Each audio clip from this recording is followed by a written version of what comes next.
Good morning. There are several places in the New Forest where you can still see reminders of activity during World War II. One of these is here, at Lepe Beach, between Lymington and the Solent. This was a D-Day embarkation point for troops and vehicles, but it was much more than that. If you walk eastwards along the beach, you'll come to an area which was a hive of activity from 1942 onwards. In front of us there's a concrete track. This was the access road to the embarkation area.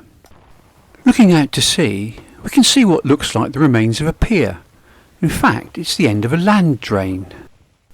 Next to the land drain we can see two structures called dolphins. These form part of the pier, which was used to load ships departing for Normandy. They're thought to be the only two dolphins left in the country. If we look down on the beach, we can see a number of concrete squares that look like blocks of chocolate. These were hardening mats, which were linked together and laid across the beach to form a solid slipway for the tanks and other vehicles to be driven onto the landing craft. The sea's obviously thrown them round a bit in the intervening 80 years. These huge bollards were used to tie up the ships as they were being loaded. There's an information board here which gives you a lot of information on what went on here during World War II. This was also one of the sites used to manufacture parts of the Mulberry Harbours. These were huge temporary portable harbours developed during the Second World War to facilitate the rapid offloading of cargo and men during the Allied invasion of Normandy in June 1944.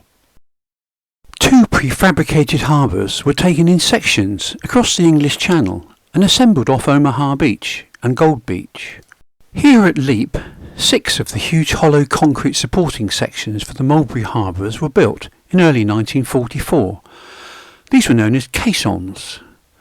The base where the caissons were built is still here today and runs for 374 metres. The 6 caissons were all built at the same time and were launched into the sea by May 1944, then towed up Southampton Water to be finished.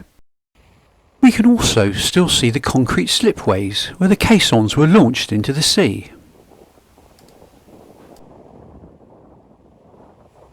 If you visit Arromanches in Normandy, you can still see the sections of the Gold Beach Mulberry Harbour, and you can imagine the scale of the task to tow sections of the harbour over from southern England and piece it together in wartime conditions off the coast of Normandy. Lepe Beach is also the site of the first oil pipeline from England over to France after D-Day. This project was known as Project Pluto, pipeline under the ocean, or pipeline underwater transportation of oil. Take your pick. This was designed to supply fuel from storage tanks in southern England to the Allied armies in France. The first pipeline laid went under the sea from here to the Isle of Wight, then from Shanklin on the Isle of Wight under the English Channel to Cherbourg, the nearest point of France to southern England. These short film clips from the Imperial War Museum show the pipeline coiled around a huge drum, which was towed behind a tug. The drum revolved at the same rate as forward speed, enabling the pipeline to be unwound and laid on the bed of the English Channel.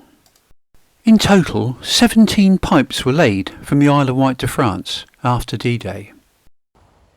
If you visit Lepe Beach and investigate these wartime reminders, spend some time pondering the part that the people here played in helping the war effort during World War II, and thank them for their efforts. I hope you found this video interesting. If you have, please subscribe to our channel. Thanks very much for watching.